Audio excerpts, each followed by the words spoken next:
Mateja Perpar iz Pravljičnega gozda. Moljeva pravljica za lahko noč. Dragi učenci in učenke, dobrodošli pri pouku moljologije, vede o življenju in prehrani moljev, je učiteljica Moljakova nagovorila svoj razred ob začetku novega moljskega leta. Moljologije se učimo 14 ur na teden. Kaj ne, moljevski, bomo dali mir tam zadaj? Ker je izredno pomembna za naš razvoj in dobro počutje. Moljkova bo šla ven, če še enkrat pomiga s krili in dela nered. Torej, tu je učiteljica malo zajela sapo, učili se bomo razlikovati volnene obleke od oblek iz umetnih vlaken, obiskali bomo naše bratrance, ki živijo v moki, ogledali si bomo mesta, kamor se lahko skrijemo, če nas kdo preganja, in še koristnih stvari. Ampak najprej, je strogo pogledala po razredu, najprej bomo ponovili abecedo. Lani smo prišli do črke O, tako da že vsak zna napisati molj. Letos nas čaka še nekaj črk, priti moramo vsaj do V kot volna, kaj ne? Malemu Moljčiču se je učiteljica zdela grozno stroga. Pred njo ga je bil posvaril že starejši brat Grizun, ki je imel moljologijo komaj zadostno, ker je raje jedel kot poslušal, znano pa je, da obojega hkrati ne moreš početi. Zato se je Moljčič usedel čisto v zadnjo klop in se pritajil, da bi bil videti čim manjši in čim bolj neopazen. Zdelo se mu je, da poteka prvi šolski dan kar dobro. Učiteljica ga ni niti enkrat opomnila. In najhujše je bilo že mimo. Učiteljica je vzela v roke kredo in pisala po tabli. Morda pa v šoli niti ne bo tako slabo. Naslednji dnevi so minevali dokaj mirno. Učiteljica je s kredo pisala po tabli velike črke, iz katerih so učenci potem sestavljali pomembne in manj pomembne besede. Pomembne so bile molj, jesti, volna, zl in ne vovna, kot se je zmotil moljevski. Sivka in tako naprej. Učiteljica je bila zelo izobražena in ni pozabila omeniti izraza knjižni molj. Še celo to je vedela, da v neki daljni deželi z imenom Anglija ne rečejo molj, ampak knjižni črv. Posvarila jih je pred boleznimi, ki napadajo molje, če uživajo nepravo hrano, in jih prestrašila s primerom molja, ki je snedel sintetično nogavico in so mu izpadli vsi zobje razen enega, pa še tega mu je moral doktor Molje izdreti, ker je bil ves gnil.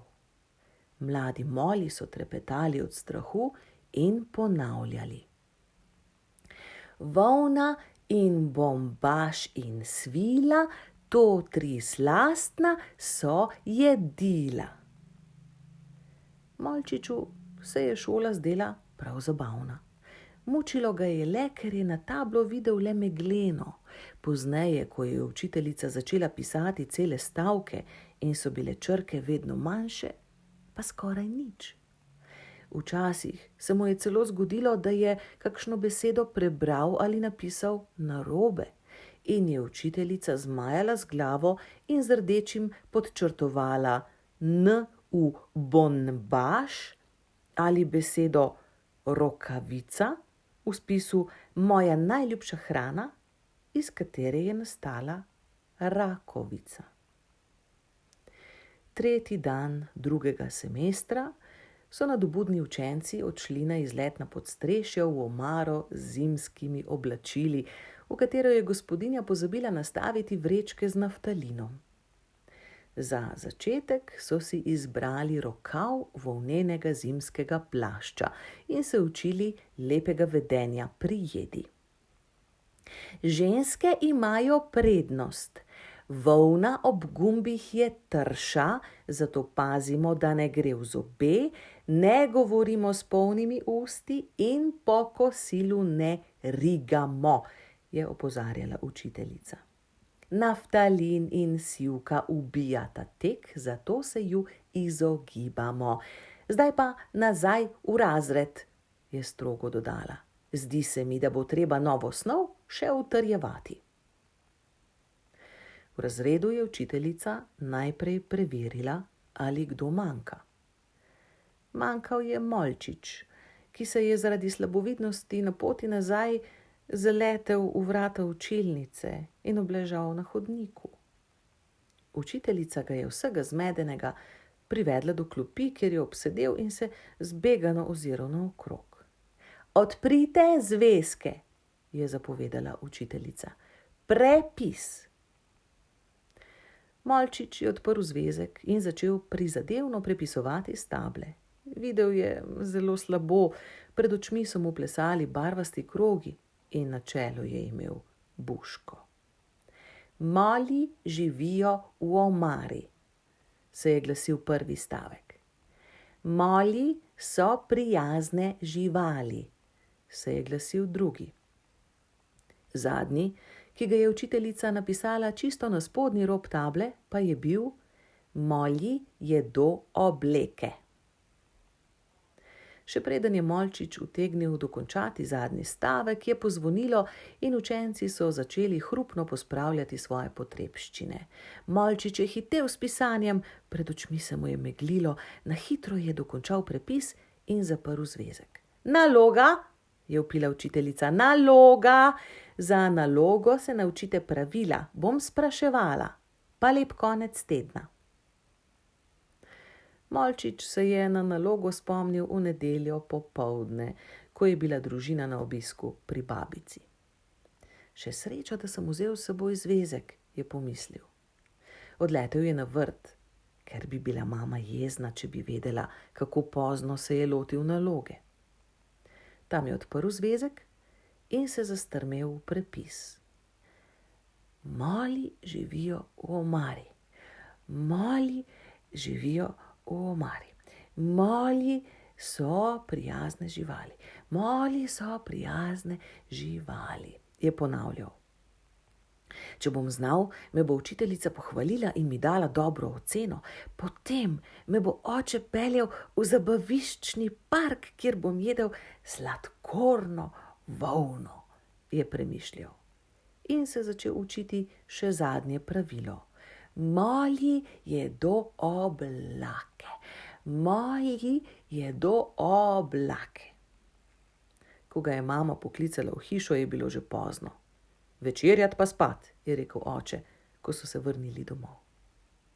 Naslednji dan je bil ponedeljek in ko je odzvonilo začetek pouka, je bilo v razredu nenavadno mirno. Vstopila je učiteljica in začela spraševati za ocene. Najprej Molkovo, ki je seveda vse znala in je dobila odlično. Potem je bil na vrsti Moljevski, ki je dejal, da molji živijo v omari in so prijazne živali. Tretjega pravila se ni spomnil, ker mu je brat pomazal zvezek z marmelado. Učiteljica mu seveda ni verjela in ga je ocenila z minus zadostno. Naslednji je Molčič, kar k tabli pridi, da te bom bolje slišala, je rekla in mu pomignila. Molčič je počasi odfrlel k tabli in vmes ponavljal pravila. No, povej, je rekla učiteljica in ga strogo pogledala. Molčič je bil malce zmeden in je s tresočim glasom povedal prvo pravilo. Molji živijo v omari. Zelo dobro, je rekla učiteljica. Kar naprej. Molčič je postal pogumnejši in s krepkim glasom povedal, da so molji prijazne živali. Res sem zadovoljna, ga je pohvalila učiteljica. Vidim, da si se pridno učil. Še zadnje pravilo. In že je vzela v roke nalivno pero, da mu napiše odlično oceno. Molji jedo oblake. je samozavestno pribil Molčič in se zmagoslavno ozrl po razredu. Učiteljici so padli naočniki z nosu in nalivno pero iz roke, na nesrečo ravno na redovalnico, kjer je poleg Molčičevega imena naredilo veliko packo črnila v obliki oblaka. Ampak to pa ne, je zavzdihnila, potem ko so se Molčičevi sošolci od smeha valjali po klopeh. Kdaj si nazadnje jedel oblak? Kako smo se učili prejšnji teden? Prinesi zvezek. Molčič je med krohotanjem odtaval do klopi in prinesel zvezek. Učiteljica si je nataknila naočnike in začela listati. Bonbaš, rakovica, oblake, je mrmrala. Na vsaki strani najmanj ena napaka. Potem se je naenkrat posvetilo. Ali mogoče ne vidiš na tablo? Molčič ni bil prepričan, ali je dobro, da prizna, in je zelo plaho rekel: Aha. Mir v razredu, je zavpila učiteljica. Potem je presedla Molčiča v prvo klop, poleg Molkove, kjer je lahko razločil vse črke. Ima še kdo težave z vidom? Je strogo vprašala, vendar nihče ni hotel sedeti v prvi klopi, zato so vsi odkimali. Dobro, je rekla učiteljica in potem dodala. Če kdo ne vidi dobro, potem mora čim prej na pregled. Le kaj bi se zgodilo, če bi ponevedoma zagrizel v kaj sintetičnega? Zato se bomo zdaj naučili, kako razlikovati volno, svilo in bombaž od umetnih tkanin na prvi ugriz. Odprite zvezke. Molčiču je od tistega dne šlo v šoli kot namazano. Ob koncu moljskega leta so se v redovalnici poleg oblačne packe svetile same petice in šolo je končal z odličnim uspehom. Za nagrado ga je oče peljal v zabaviščni park, kjer sta se ves dan zabavala z letanjem skozi grozljive rokave in spuščanjem po gladkih hlačnicah.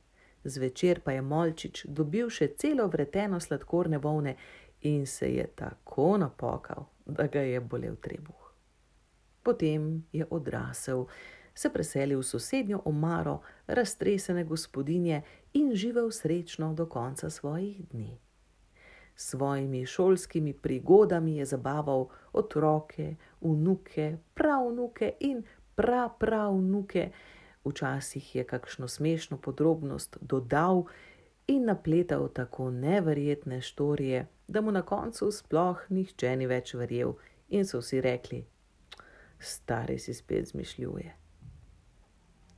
In rajši, kot da bi ga poslušali, so odleteli v kakšno omaro, kjer ste jih verjetno srečali tudi vi.